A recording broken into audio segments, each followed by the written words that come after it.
শ্ৰী হিমন্ত বিশ্ব শৰ্মা,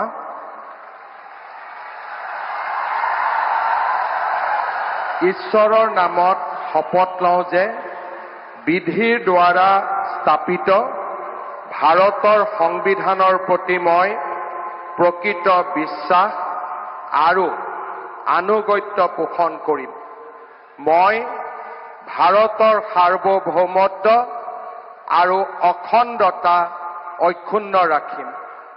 মই অসমৰ মুখ্যমন্ত্ৰী হিচাপে মোৰ কৰ্তব্য বিশ্বস্ততাৰে আৰু শুদ্ধ অন্তঃকৰণেৰে সম্পাদন কৰিম আৰু মই ভয় বা পক্ষপাত, অনুৰাগ বা বিদ্বেষ নোহোৱাকৈ সংবিধান আৰু আইন অনুসাৰে সকলো শ্ৰেণীৰ লোকৰ প্ৰতি ন্যায় আচৰণ কৰিম।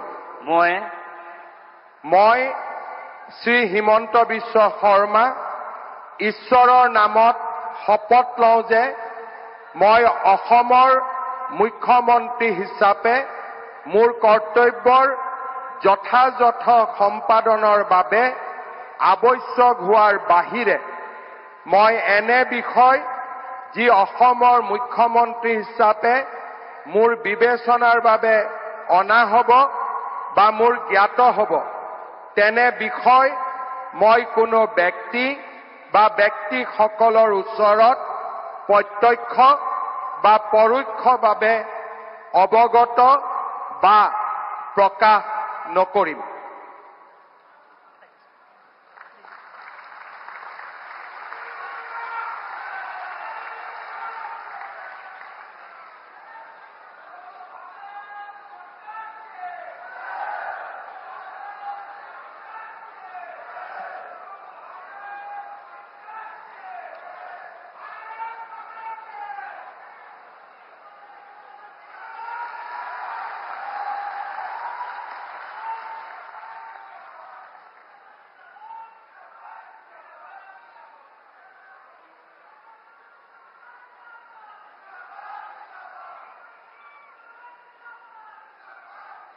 आपको ये खबर पसंद आई हो तो वीडियो को लाइक करें, चैनल को सब्सक्राइब करें और बेल आइकन जरूर दबाएं।